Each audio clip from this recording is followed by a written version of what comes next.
large and we see it as complex from a government perspective. So if I was wearing a government hat, I think that this is a huge elephant to eat. I would like to narrow it, though, for the purposes of this discussion, to that of just infrastructure development, infrastructure execution, and maintenance. So perhaps if we can, ring fence the discussion into that domain, it would help narrow it and perhaps focus the discussion a bit better in this instance. So I will make a few comments and a few statements along the way to introduce the topic and then allow our panelists to have a say in that, in what I've said, as well as any contributions they would like to make on their own. So a professional approach to creating an infrastructure system that works at its best. And that's what we are striving for as the South African Institution of Civil Engineering. To meet the infrastructure backlog on the back of which strategic objectives have to be achieved. It's no longer a waiting game. We have to achieve our strategic objectives, and I'll allude to some of them just now. So, starting with the maintenance of existing public assets, whilst knowing of operations intimately, the lack of a professional approach to maintenance contributes to asset malfunction, contributing to then poor service delivery. The next item is, how do we plan infrastructure effectively? How do we integrate development strategies holistically? If there is a lack of robust planning, it can perpetuate the lack of progress towards achieving strategic objectives, which I've mentioned. And some of these objectives, let me allude to a few, although there are many.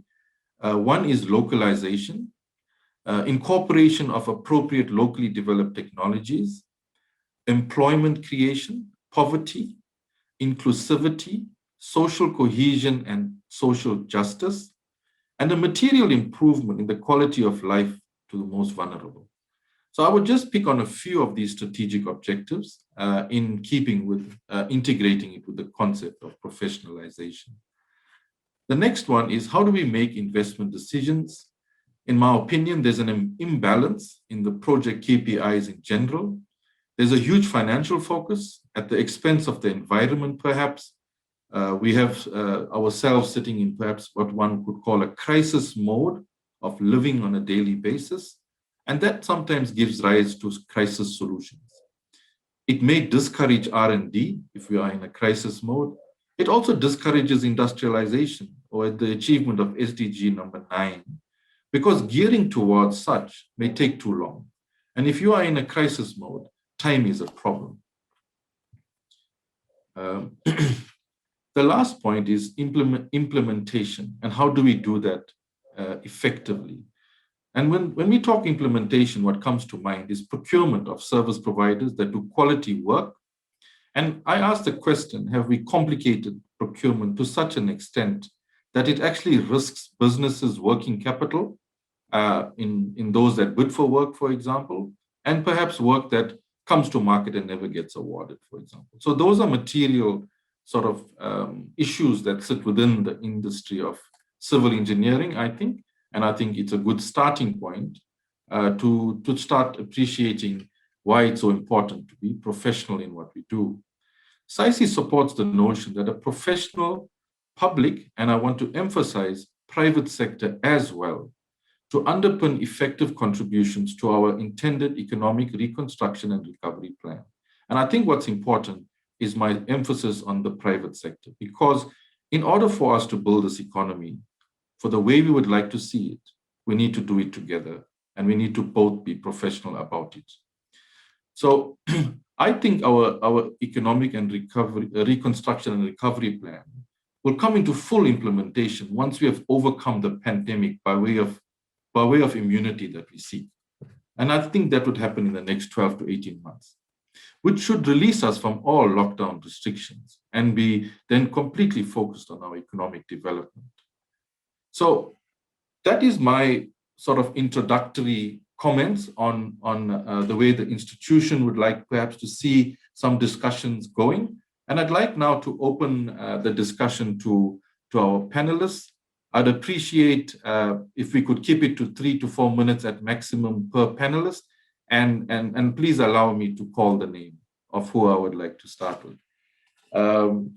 So if Prof. Bellum is able to give some introductory comments on what I've said, in addition to what he might like to also contribute as an introduction. Prof. Bellum. Thank you, Vishal. And I didn't expect you to pick on me first, but thank you for being here, for allowing me to be here. I think the issue we're talking about is, as you say, central to the future development of this country. I think of civil engineering services, I think of engineering services in the public sector as almost the foundation level of creating the possibility of a dignified life for citizens. It's sine qua non, but of course it's not sufficient. There are other things that have to go with it. But without that, without the services that we provide and that have to be provided by the public sector,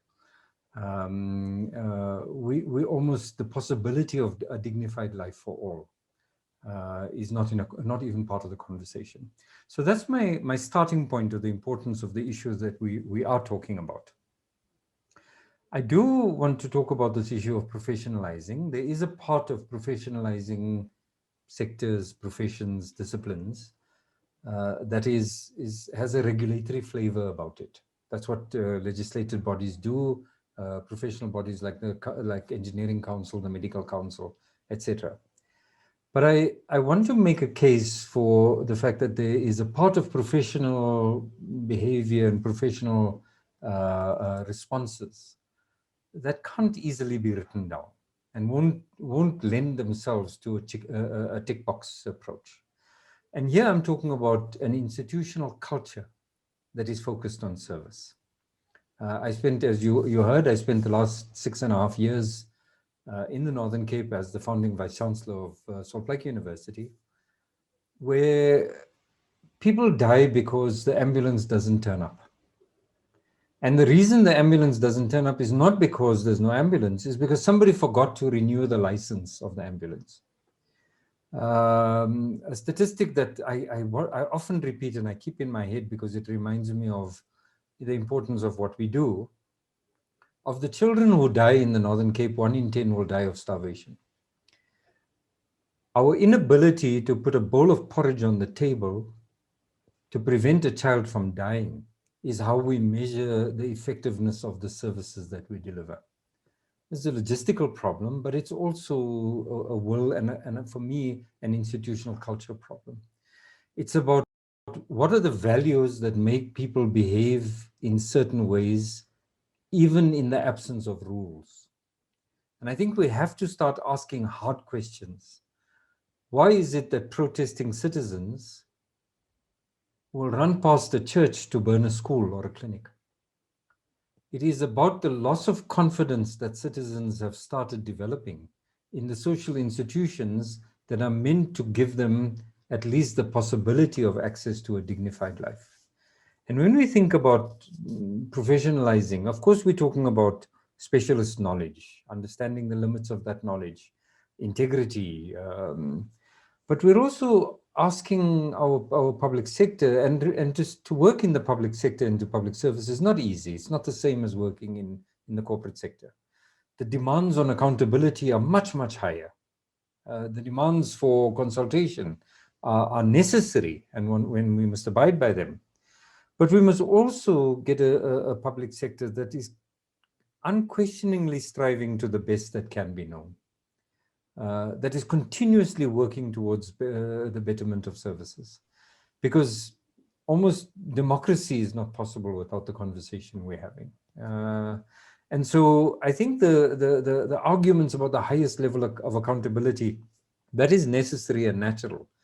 But there's also a part of me that says, I don't want to have to make an argument to be treated in a proper manner when I walk into the public sector. I don't want to have to think about the fact that today, as it happens in South Africa, we are collecting less hydrological data than we did in the 1930s. Just because somebody has not gone out to repair the weirs, the measurement weirs. Somebody has not bothered to go and collect the data. Now, of course, no amount of planning in a semi-arid country is possible if you don't have good quality hydrological data. It's just astounding that we're not even doing those simple things that are necessary for us to be planning. So for me, this conversation is important because without an improved public sector and a public service, conversations of democracy are almost not possible. Thank you. Let me stop there. Thank you, Prof. Pelham. Dr. Molokwane, I give you the stage. Thank you, Michelle. Good afternoon, everyone. For me, I'll just talk to what it really means to be an ethical professional, but not just a professional. It means you need an attitude that is very different, a change in behavior towards servicing the public. It means that we should go back to the basics in accordance with our constitution of Batupili and serve our people with empathy. And this, I know I mostly would be talking to public servants, but I believe the same goes because the mistakes that we make in infrastructure involve both public and the private sector. We, the professionals in the public sector, are the ones that go out there and design the Midupis and the Kosiles of this world and do variations on these projects. Hence, this is a key discussion that affects both sectors, both the public and the private sector. To be an ethical professional means we must have qualified people who knows what they are doing and can be fully equipped to perform their duties with diligence. And it means continuous development, continuous training, proper succession plans that we seem to. Professionalism means meritocratic appointments. It means putting the right people with the right skills where they're supposed to be. A public sector that is non-partisan, and it has to be depoliticized. It simply means we must insulate our professionals in the public sector from politics, enable them to be professionals. Although they do have to carry a political mandate, but they cannot be political actors themselves. And why do we need a professional, ethical state? It's because we are in the business of eradicating poverty and doing away with inequality and growing an inclusive economy, not just growing economy, but an inclusive one. And we can only do that when we have the right people in the right place. And therefore our people can be served with dignity, empathy, and their lives will improve. Thanks. Thank you, Dr. Molokwane. Ms. Maidi, I give you the stage. I think for me, really, professionalism embodies skills, competence, effectiveness, and efficiency. For us in the public service, we are there for the good of the people. We are there to render services for our people. And if we lack those key components, then we are unable to do so. So I'm going to leave it there. Thank you. Thank you, Ms. Maidi. Dr. Fikeni, your comments, please. Well, thank you very much, colleagues. I do want to start by saying our problems have become so complex that government alone will not do. It will take the public sector, it will take the private sector, the civil society, and every other player to be professional, to be ethical. And I do think that I want to go back to the original sin which has landed us where we are. At the point of our transition, we left the whole task of nation building largely in the hands of the political and business elite, and focused on the development of policies, of institutions, of social infrastructure. But we have not invested in the capacitation of citizens who become a pool from which we extract the very people we want to be ethical. We're only realizing now that leaving people who have to drive these institutions whilst you are developing systems which do not drive themselves. So the human agency, it is for that reason that people now look to the leaders searching for a messiah from somewhere, whether in the public sector or in some charismatic church somewhere and so forth. So that's the first part. The second one, especially when we talk of the construction industry, we might have to think of a multidisciplinary approach where we say it is not sufficient to be technically competent. There are values, such as being ethical, for example. You can't say, I was just doing my job as per instruction. Let me give you an example. When I chaired the South African Heritage Resources Agency, we used to see ministerial buildings being renovated for 48 million, and yet the building's value is 11 million. When you ask why, they say, no, it's for heritage reasons. So the next point I wanted to raise, professionalization is also about public participation.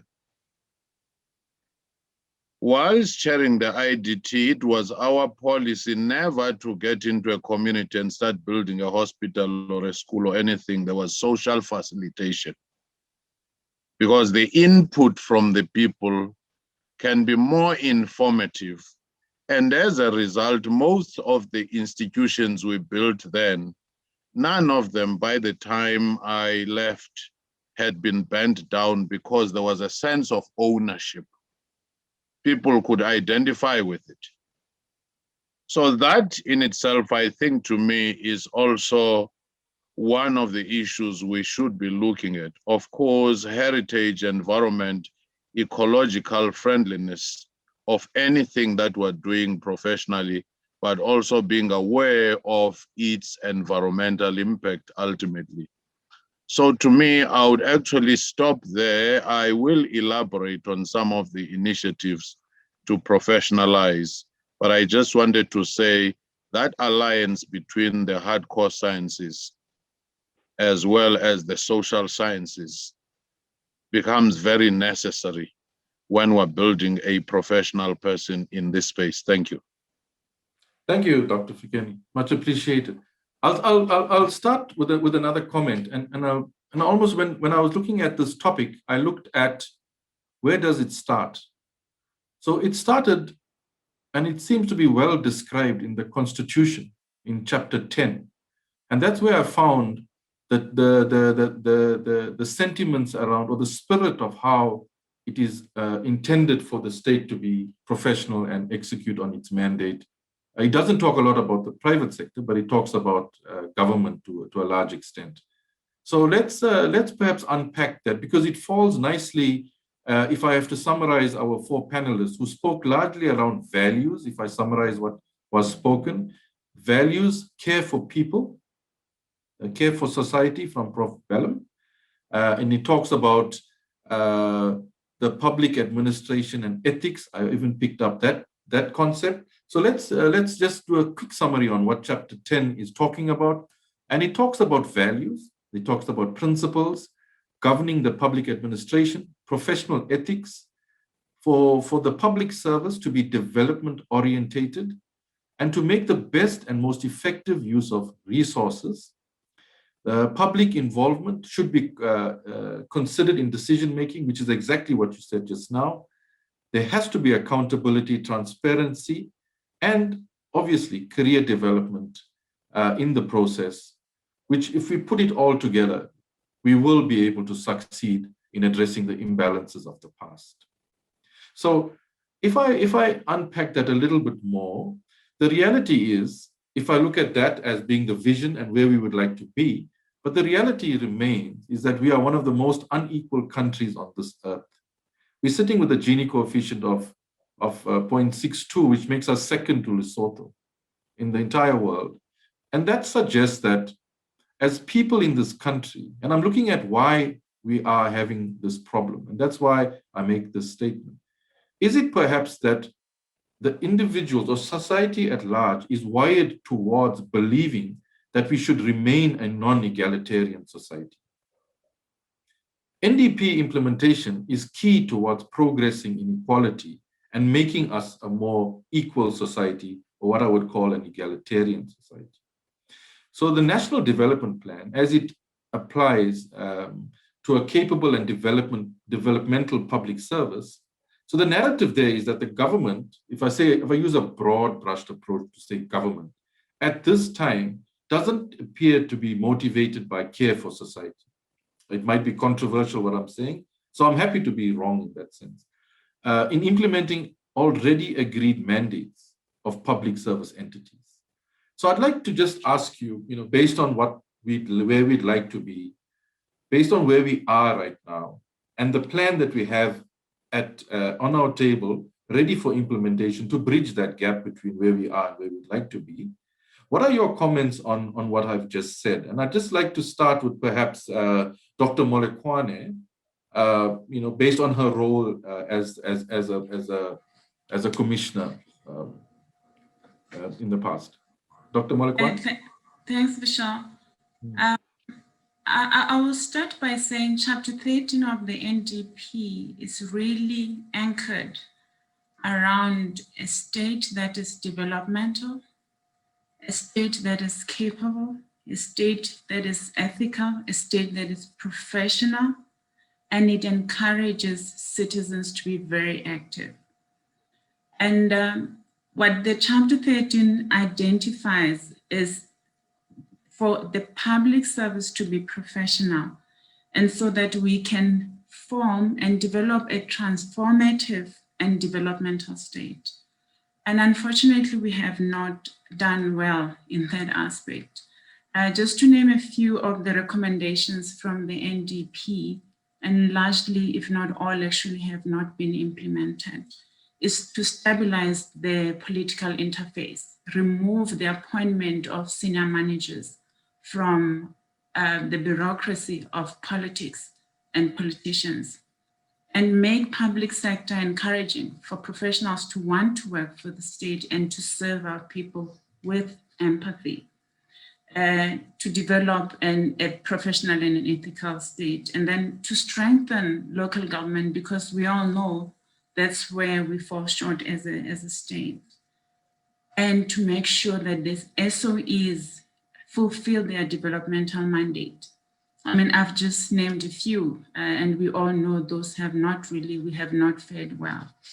And we did a review, an NDP review, the whole NDP review, and the findings on Chapter 13, which talks mostly to what we are discussing today, is that implementation remained a problem. And in all the studies that we have done, the problem is implementation. We do have majority of the policies, the prescripts in place, but we have not implemented them. And then we have also not managed to find that the interlinkages and the synchronization between the three spheres of government, municipalities, provincial and national province, are at times governed by different prescripts. I'll give a simple example. Municipality can withdraw and take what is due to them from National Treasury if it's meant for bulk services for the indigents and not use it for bulk services. And National Treasury will tell you that the Division of Revenue Act says that's where money should go. Therefore, they cannot take that money and give it to a water board, which provides water to the indigents that the municipality is collecting money from and not passing it through. And hence, we also run into the backlogs of no service of our maintenance of our infrastructure. There is fragmented operations. There's no coordination. And our policies sometimes talk in parallels. We need to find a way to have those policies talk towards the same goal. Of course, to a certain extent, meddling with the DORA means you need to go back to the Constitution and change the Constitution. But if it's for the better, maybe that's a conversation that we need to have, because more than 60% of our municipalities are dysfunctional. And therefore, it means we are not owning up to the commitment that we made to our citizens as a country. There has been so many plans that have been put together, and none of those have worked. But what we have lately put together as a model to try is the district model, to see if that actually can be a model that works. But largely, what I can say is that we did not fall short on policies. I believe that maybe our energies were not focused to achieve the same goal, but also we need a system that is delinked from political tenure. The open door, rotating door that we have whenever there is a reshuffle has actually incapacitated the state. It means at every point in time when there's a reshuffle, the other executive head will come with whoever he wants to bring. And at times we are not even qualified to actually head that ministry or even be head of the department in that department. And that's the part that we need to fix. And the only way we can fix that is to insulate appointment of technocrats from politicians and political influence. Thanks, Alisha. Thank you, Dr. Molokwane. I'd like to put Ms. Maidi on the spot and ask her what is her opinion on the implementation of the National Development Plan in terms of what the strategic objectives are and what her thoughts are on achieving those strategic objectives. Ms. Maidi? You did really put me on the spot. Yes. I think from my view, and this is purely my perspective, being in the public service for the number of years I've been, there's very few of us. When I say few of us, I mean professional civil engineers in the public service. And there's issues in terms of resourcing. So if we have to now implement the goals of the NDP with 4 people, how do you then achieve that from a resource point of view? So the resourcing, the skills and the competence that is required in the public service is something that is a great challenge. And I speak as someone who sits in an SOE right now with the lack of resourcing for us to be able to do that. So if we are the ones who are supposed to drive these strategic goals of the NDP, and yet we are not fully resourced to do so, so it becomes very difficult for us as well. As I'm sitting here, I represent a few number of engineers who are professional engineers and who are specialists in our fields. And in the broader context, most people in the public service, we are looked at as these incompetent people. And yet there's all this political interference that is happening. That is something that is not at our level. It's something way above. But at the level that we sit in, which is the level of operations where we need to implement all these things, our current challenge is resourcing. That is the main problem that we have. I can talk about the issues of why we are not maintaining, why we are not doing 1, 2, 3, 4, but the current challenge we have right now is resourcing. I am unable to even train younger engineers because I don't even have the staff that is required to actually do the work.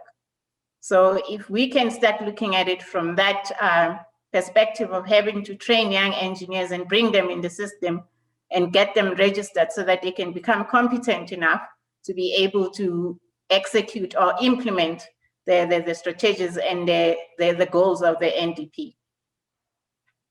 Thank you. Well, thank you. At least that was a great response. Thank you. And I think what you said with regard to perhaps resourcing as a constraint to the National Development Plan objectives being achieved kind of lines up nicely with what Dr. Molekwane was talking with regard to the politicization of our public service and how much it has dominated in the last few years. So, Prof. Bellum, I'd like Dr. Fikeni to give a view on that National Development Plan as an opportunity to, on the back of implementing that, talk about how we would go about in the process of doing that plan, professionalizing the public service. Dr. Fikeni, any comments on the NDP specifically? Well, to me, I do think that the document was well crafted and it has all what it takes. I'm not saying this because Pulana is here. It's just my view. But the only problem we do have as a country a history where we mistake talking or even writing about problems with implementation.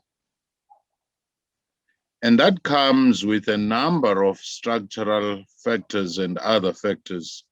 Of course, we've already mentioned the issue of the patronage networks, which pretty much tie down anything from happening. We've already talked about the political administrative interface, which sometimes tend to overlap too much than it is the international norm.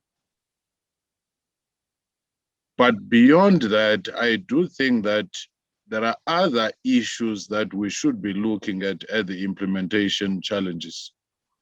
The first one, whenever we talk of some of these priorities in various documents, whenever the president talks of these 4 priorities in the SONA or even in the manifestos and so forth, they do not seem to translate into a serious, focused resource allocation in terms of alignment. If you said there are these 4 priorities, even your budget would start reflecting those. But what do we see? You see the talk of 4 priorities, but the budget incrementally is still doing what it was doing, adding 6% there, 6% there. And if you are lucky with the new priority, you'll be given some pittance for what is called a pilot study. So to me, I do think that the leadership in the country, in essence, has come to believe that PR exercise around certain problems is a replacement of solving those problems. And also the relationship and the institutional arrangement between Treasury and the strategy of the country needs to be revisited, because you cannot always come up with new policies, new strategies, but no resources, follow them. And to me, though, NDP does not yet represent that grand vision, that blueprint. It has the elements of everything that we need. If China, for example, or Singapore under Lee Kuan Yew and so forth, they sat down and said, over 50 years, this is what we want to do. And you could see from the planning point of view, from the budgeting point of view, from the human resource development point of view, even the alignment of professional bodies, that there was a focus. But what happens in our case? High leadership turnover. High turnover in the bureaucracy itself for public servants each time there's a change. High policy turnover, which creates so much uncertainty that you do not even know. We've become a graveyard of policies. They are invented, they die. There was RDP, it died. There was GIA, it died. There was ASGISA, it died. So we seem to celebrate diagnosing problems and prescribing policies, but the will to see them through and implement is the major problem, which will even bedevil professionalization itself. Okay, thanks, Dr. And I think I really appreciate what you are saying, and thank you for your honesty. Prof. Bellum, with regard to the concept of excessive politicization of infrastructure in South Africa, what are your comments on that, Prof. Bellum? No, thank you. I think my fellow panelists have done an excellent job of Yeah. analyzing the NDP, and I think this is an important point. And in fact, Polanyi raised the question, the issue very seriously. And I noticed the question directed at her about why public servants should not be involved in political issues. I want to respond to that. It's an issue that we get wrong over and over, not only in this country. We confuse the state with government. Government is not the state. In very bad countries of dictatorships, from Idi Amin to Mussolini to Agostino Pinochet, the worst example is the president says what is good for me is good for the state. In other words, the state becomes personalized in one person. We've not got that quite right yet. We aren't able, for example, to separate the political from the bureaucratic. The DG is the senior head of the bureaucracy in that department. And the political interference at that level must only be on the basis of eyes on, hands off. There must be some directing going on. There must be some suggestion. There must be argument. There must be cajoling. And we must understand how the political authorities in government receive the opinions and advice of specialists. A very good example is the current relationship between government and the COVID Advisory Committee. The scientists give their advice on the best evidence that they have available to them. Government accepts that advice where they think it is appropriate. When government does not, when the minister chooses not to accept that advice, the minister gives reasons. The minister doesn't say, well, I heard you and shove off. The minister gives reasons for not accepting that advice. And those reasons demand that the minister take a broader view than the scientists alone. And that's acceptable. There's no harm in a civil engineer in the public sector being told by an authority, we've taken your advice, but we actually think we're going to put the bridge somewhere else because it'll better serve some other social requirement that you didn't think of. There's no harm in that. We must accept that. But we must always understand that we have separate but complementary roles. And that demands respectful relationships. So on the question of should a person in the bureaucracy or a public servant be involved in politics, in their citizens' life, yes, they must, but not in their jobs. When I was the Vice Chancellor, I'm the Vice Chancellor of all the students at the institution. I hold particular opinions on, for example, let's say the Palestine-Israel issue. I hold personal opinions. But in my role as Vice Chancellor, I am the Vice Chancellor of the Israeli supporters and the Palestinian supporters. And I have to remember that. And that my office is more important than my personal opinions. If, as a Vice Chancellor, Cyril Ramaphosa, the President of South Africa, invites me to a meeting, I drop everything I'm doing and I go to that meeting. If Cyril Ramaphosa, the president of a political party, invites me to a meeting, I have to think about whether I'm available or whether I should attend. And that is an important distinction. We must keep in mind that the bureaucracy is not the political and government is not the state. The state is bigger than that. I want to make another point about the point that Mercia made. I tell our final year students when they graduate, before they graduate, please go and work in the bureaucracy. Please go and work in the public sector. Water Affairs is looking for skills. Service delivery is crippled in this country because people like you don't work there. They go and a year later, they give me a dirty look or a dirty call if they happen to meet me or if they keep their conversation with me because they hated the experience. The public service is not an attractive employer. We need, and this is the point I was making about institutional culture, we need to find a way in which we can make the public service an employer of choice. Bladen Zimande makes this point about legal training. You can't get your articles by working in the public sector if you're a law graduate.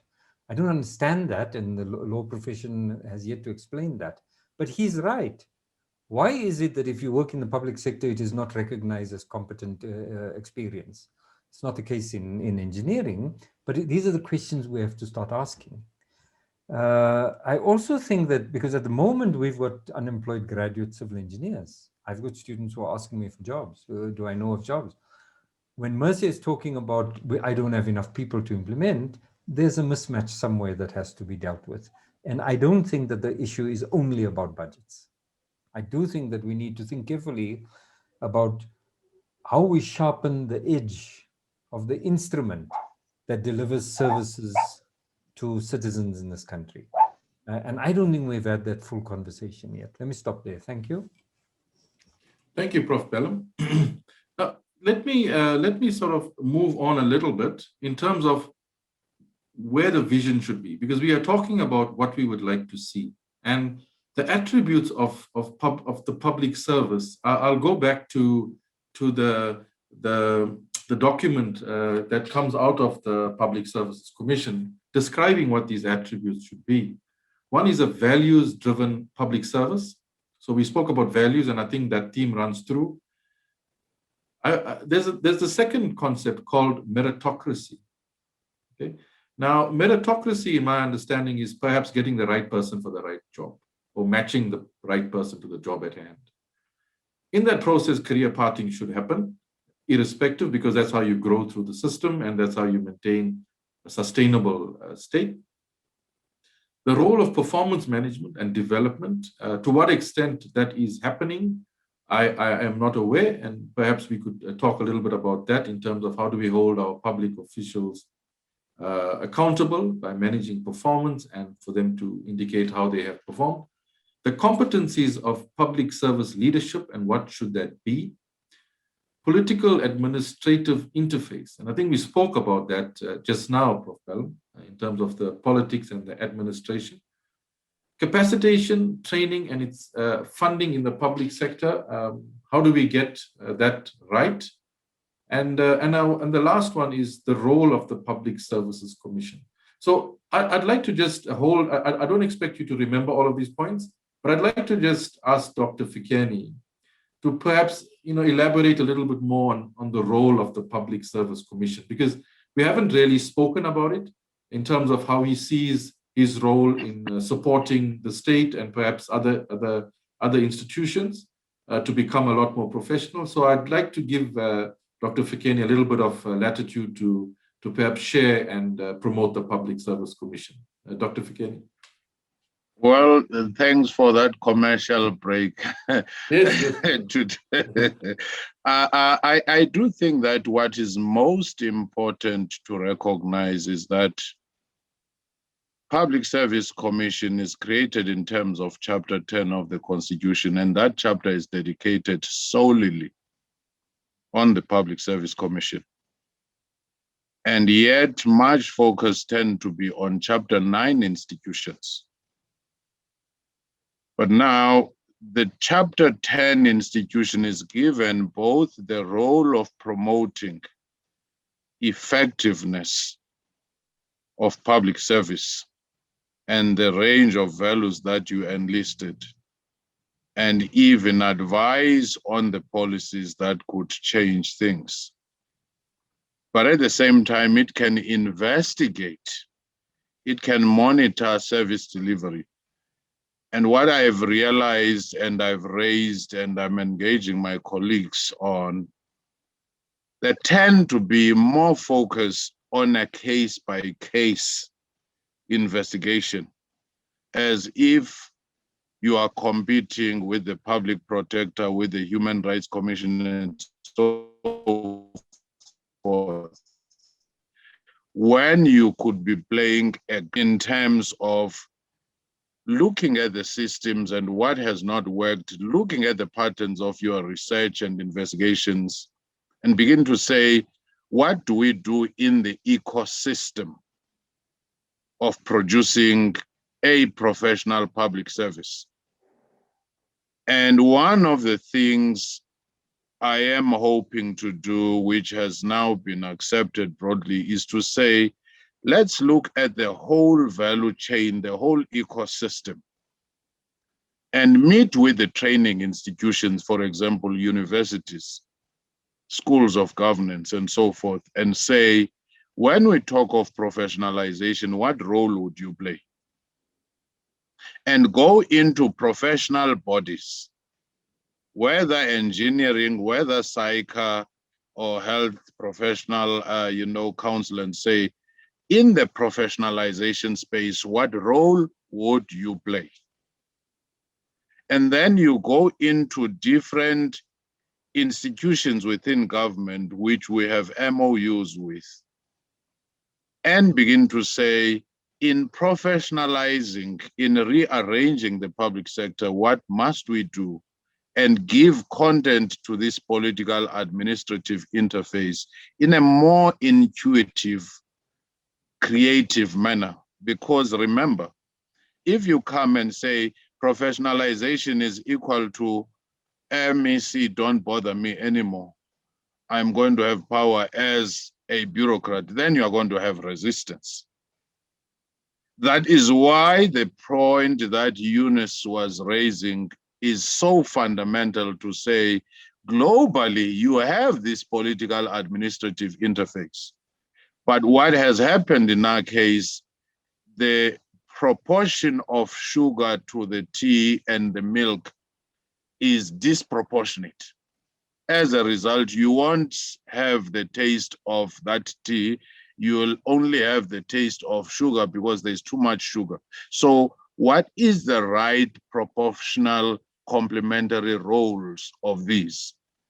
And also to say, how do you carry the mandate of a ruling party, whether it's an ANC or a DA in the Western Cape, and still remain professional, such that when we have a crisis of a collapse of these majorities and coalition governments, as we have seen in the municipalities, business can still go on because you have a capable professional public service that knows national interest of the state.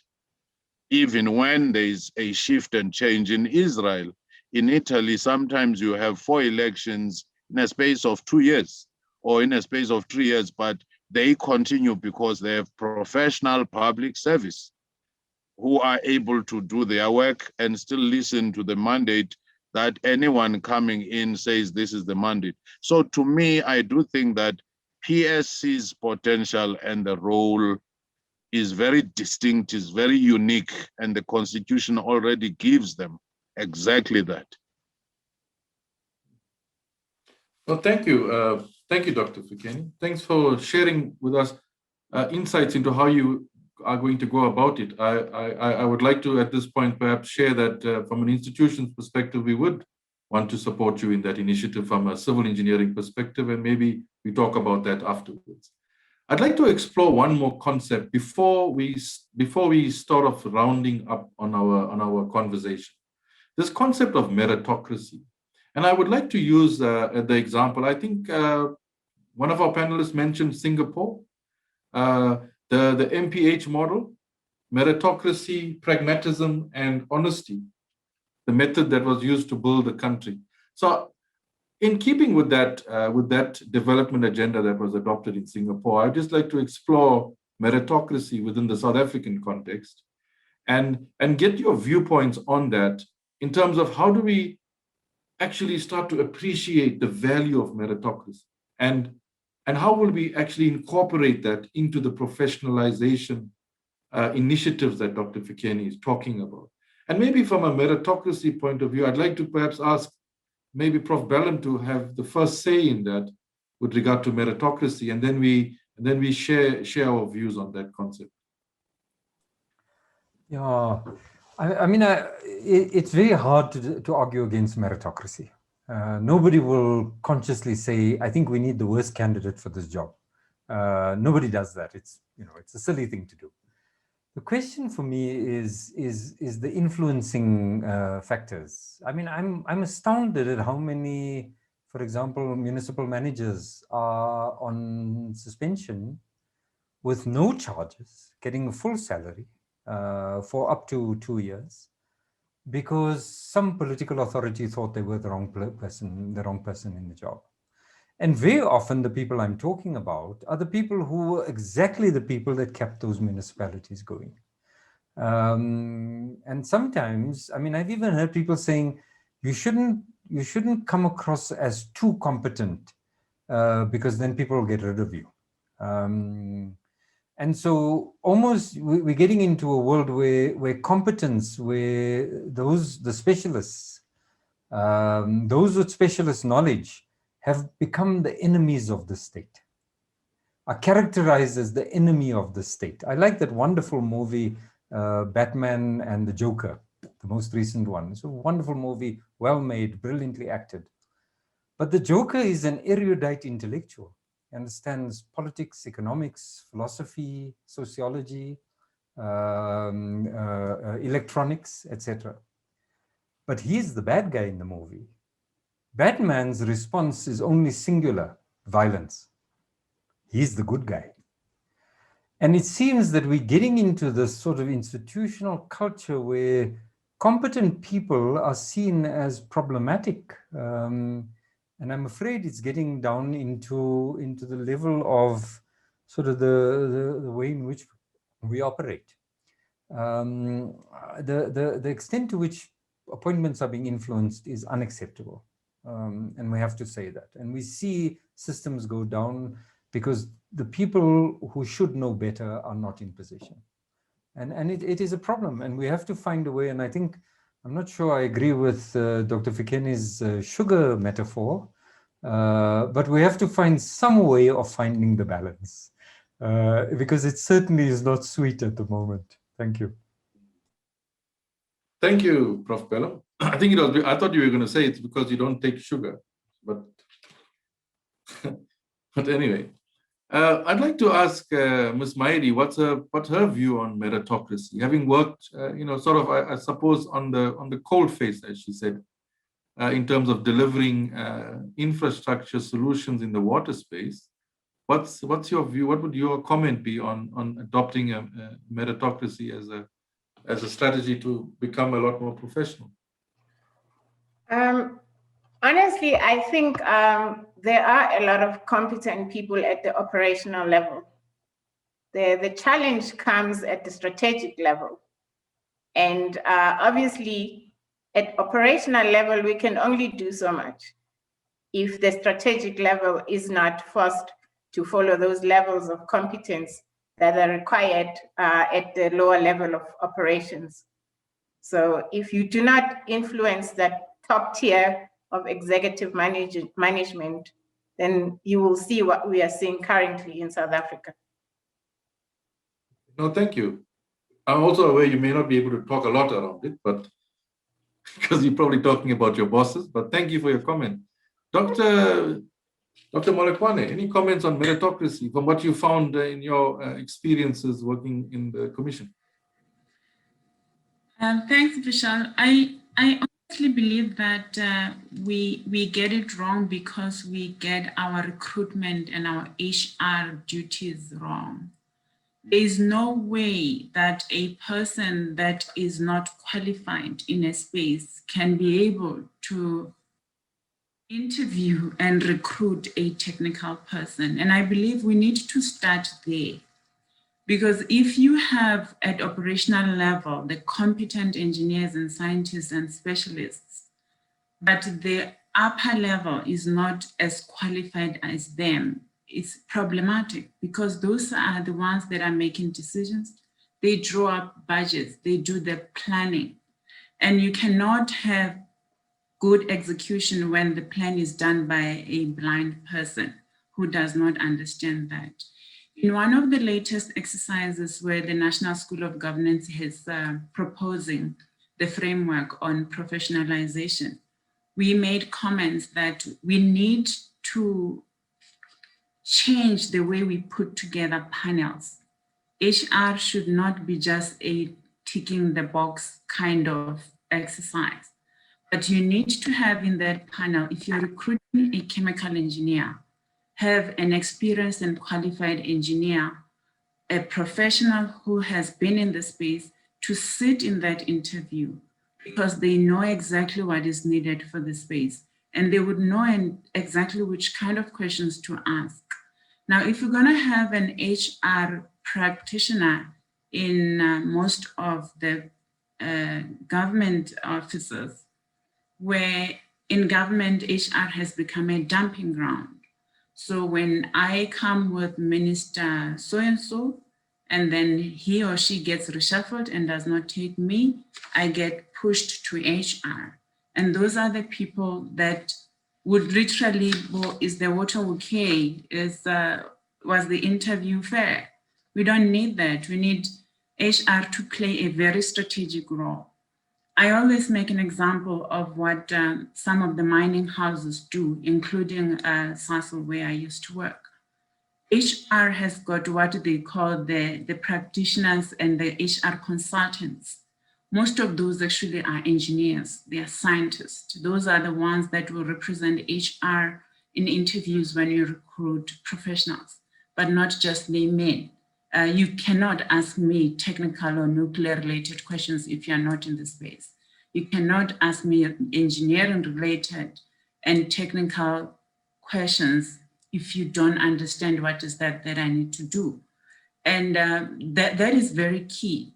And therefore, we will then improve the quality of our management so that they can be able to plan properly and meet the mandates of the Constitution and to serve our people. What is also lacking is because meritocracy has been a bit compromised, we do not have a revolving door policy between the private sector and the public sector. It's just one-way movement. We have also not created an environment that is conducive for professionals. We do not want to be told. We do not want to do because you say so. I will tell you, I do not think you have it right because of this and that. On top of that, I've got my professional integrity to protect, because either EXA or Science Council or wherever the council that I belong to will take actions against me, and that's my reputation at stake. Until we have created a conducive environment that enables professionals to be professionals and not fear to challenge technically the instructions they are being given, we will not achieve that. And mostly those instructions come from those that are not even in the space and no professionals, but because it is a mandate, whether a political one, whether a personal or a selfish one, and one is expected to execute. Thanks, Michelle. Thank you, Dr. Mon. Dr. Fikeni, what would your comment be on meritocracy, specifically as it applies to leadership? Because I think from what I can sense is a disconnect between, perhaps operations and the people that actually lead our public entities. What would be your comment on that, Dr. Fikeni? Well, I do think that the first obvious one that we've spoken to is when people are appointed because of loyalty to this or that faction or patronage networks. There, the most important consideration is loyalty rather than competence. That loyalty boils down to even whether one shows up in a baby shower of the leader concerned, which has nothing to do with the job itself.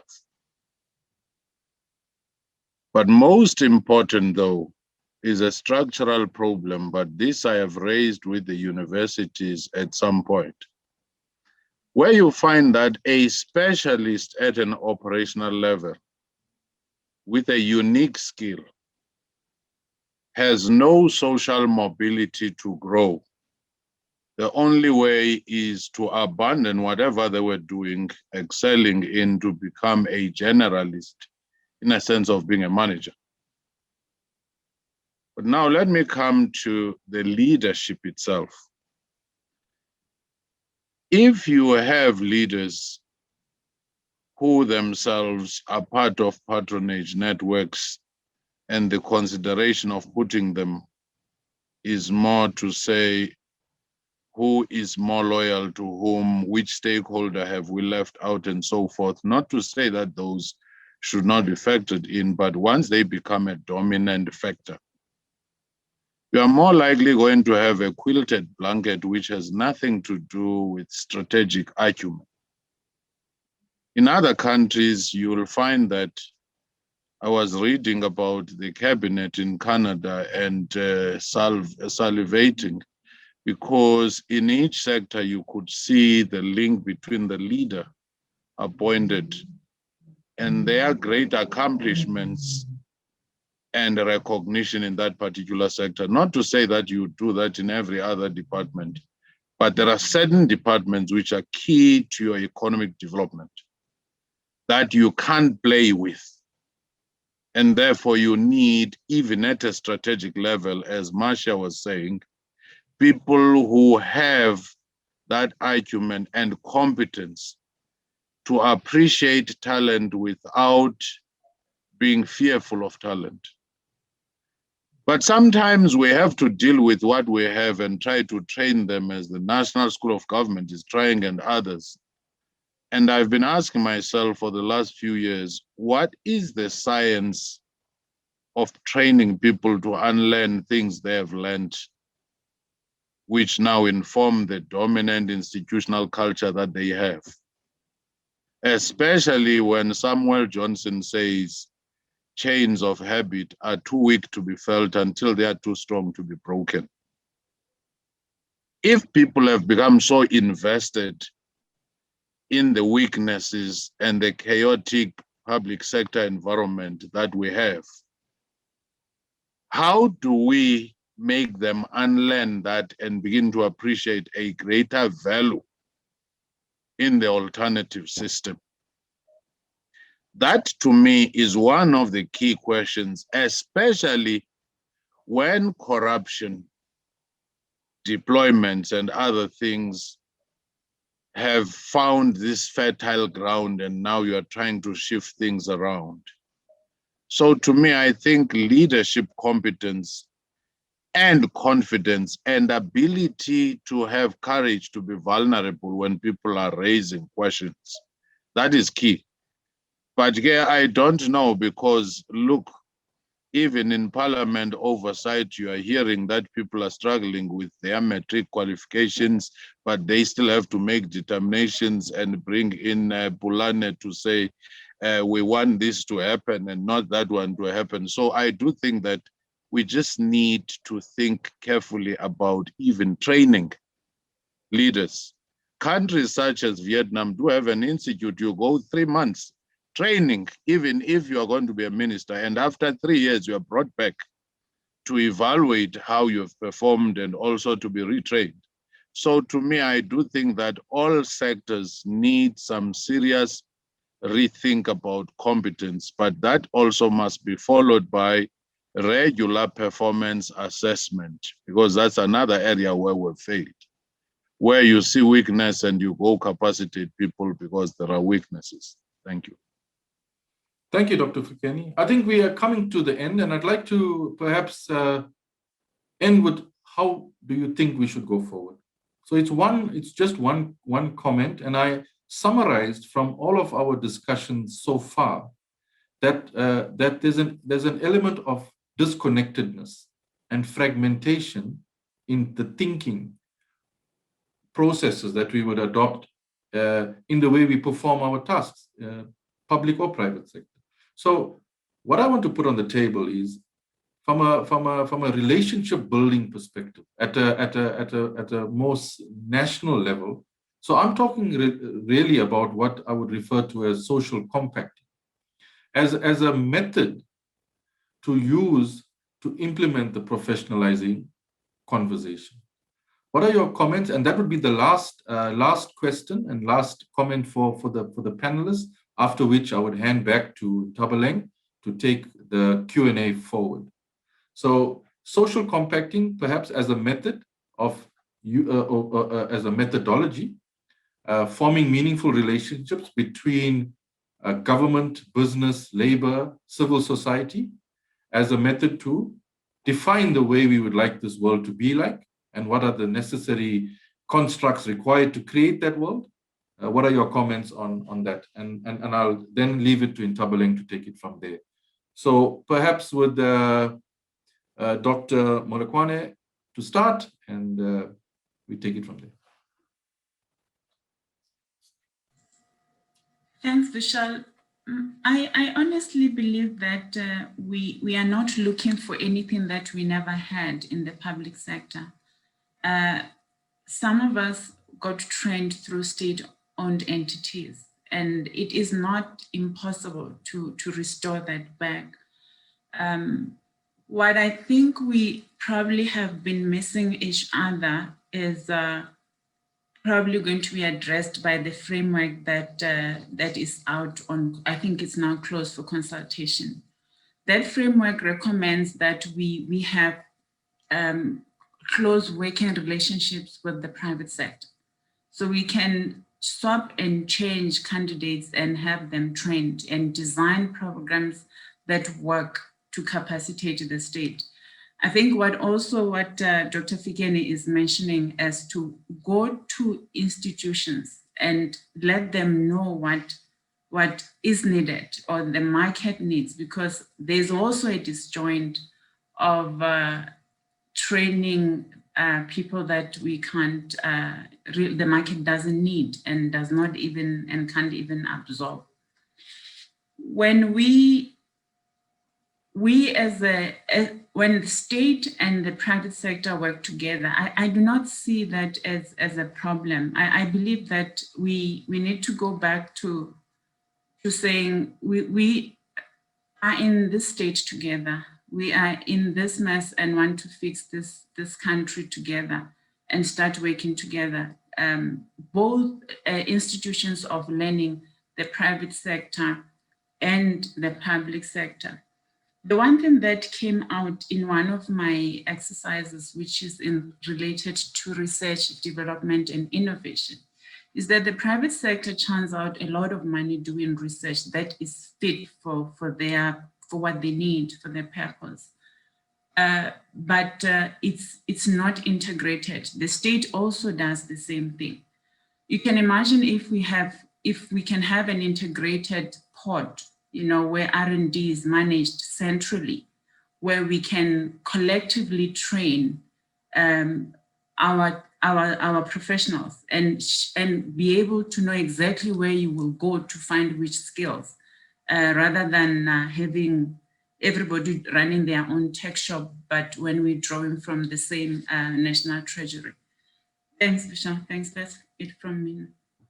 Thank you, Dr. Malakwane. Ms. Maidi? Your parting thoughts. Yes, I think for me, the one point that I need to drive home is that the public service has been in the past a breeding ground for engineers. And as we all can see, the infrastructure that they've put down is here in South Africa. We can see it, and it's still there. We just need the youth to come join us in the public service so that we can make sure we build on that legacy and we take it forward. Thank you, Ms. Maidi. Prof. Bell? Thanks, Vishal. Somebody once said that changing an institution is like moving a cemetery. So lots of dead ideas with living champions, and the inmates give you no help. But to move, we must. We don't have choice. We must move. And I wanted to just make a few closing comments about the role of universities. And I'm going to make two important points. Pulane has made the point about research. I'm amazed at how deep the mine is of good quality action research evidence in the public sector that the universities do not suitably rise to actually engaging with and providing the evidence base for policy development. That's what you really need. The information's there, the data is there, we just don't engage with it sufficiently. And Pulane is right, it needs a partnership to get that right. But I'll make 2 points about education. The first is, I think that as higher education, we got it wrong to introduce undergraduate public management as a qualification. To me, you work in the public sector, but you arrive as a competent engineer, as a competent accountant, sociologist, historian, a medical doctor. And then you are educated and trained to work in the public sector. So I really think that as universities, we need to rethink this undergraduate qualification in public administration. There are lots of bachelor's degrees in public management, etc. And I really do think we need to rethink them. I don't think that they're producing the disciplinary knowledge that people need when they work in that sector. At the postgraduate level, it must be done, and it must be done well. And I think that's exactly where it belongs. But I want to argue, and this is a challenge to the schools of public management, I think we need to start thinking of a collegiate of public managers, not in the sense of a college, of a place where with building, but in a sense of a collegiate of public sector managers, engineers, etc., who mutually support each other. The new emerging young finance manager in one municipality should be able, through this collegiate, be mentored by the really good quality financial manager at another municipality, and should find easy access and should find a way in which they could meet twice a year. And it is through, I think, the universities in their public schools of public management could become the platform for developing such a mutually supportive collegiate across people who work in the public sector. I hope that that's going to be a development that will probably hold promise. Thank you. Thank you, Prof. Pelham. Dr. Fikeni? Just to answer directly to your question, social compact. Well, at the Indulamity South Africa Scenarios 2030, we are seized precisely with that, doing case comparative studies across the world.